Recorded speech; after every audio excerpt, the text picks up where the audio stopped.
Usamos distribuciones de probabilidad continuas para modelar en riesgos operacionales o en riesgos de proyectos la severidad o el impacto, es decir, la pérdida monetaria que se da por cada evento de riesgo que se pueda presentar. O sea, hay cientos de distribuciones de probabilidad continuas. Este es donde el universo, más allá que las discretas, se amplía para una multiplicidad de diferentes distribuciones de probabilidad. Evidentemente hay algunas muchísimo más populares que otras. La normal o distribución gaussiana es una que la mayoría de nosotros aprendimos a usar en el curso de estadística de la universidad y creemos de hecho que muchas veces esa distribución es la que debe usarse. Eso no es necesariamente cierto. La distribución normal es apenas una de un conjunto de distribuciones muy populares que se pueden utilizar en este caso. En el aplicativo sobre la nube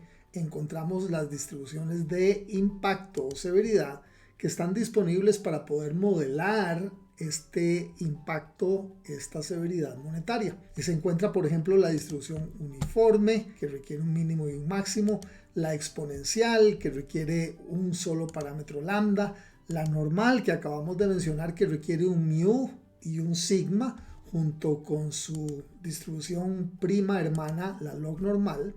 Estas distribuciones que hemos mencionado, las primeras cuatro, uniforme, exponencial, normal y log normal, podríamos categorizarlas como distribuciones paramétricas. Es decir, de alguna manera el usuario tiene que suministrar un mu, un sigma, un lambda, un parámetro que defina la forma y amplitud de la distribución. Aparte de ello, podríamos hablar de dos distribuciones que no llamaríamos paramétricas, sino más bien empíricas. Me refiero a la triangular y me refiero a la distribución PERT.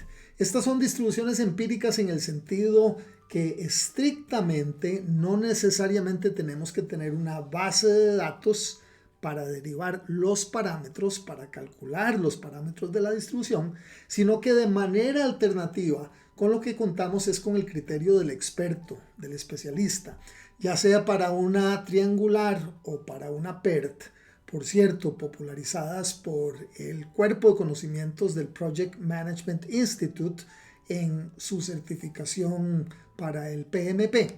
Esas dos distribuciones requieren tres parámetros. Requieren un valor mínimo, requieren un valor más probable y requieren un valor máximo. Con esos tres parámetros se pueden construir las distribuciones.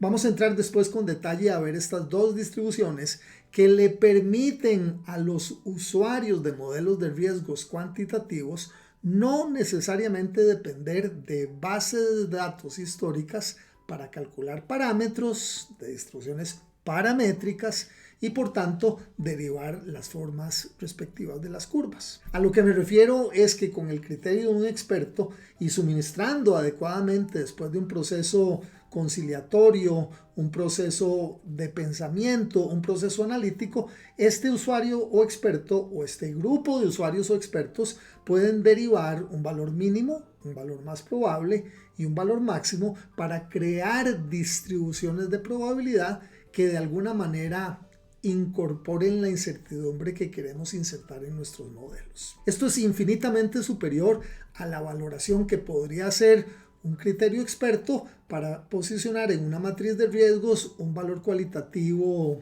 categórico, subjetivo, de un adjetivo calificativo, algo así como muy poco probable, muy bajo, muy alto, mediano, que son siempre categorizaciones abstractas, subjetivas y semánticamente endebles. De manera alternativa, un experto puede invocar esos tres criterios de mínimo, máximo y más probable para crear distribuciones de probabilidad que sean más robustas sin que necesariamente tengamos que tener bases de datos explícitas e históricas de las cuales podamos calcular los parámetros.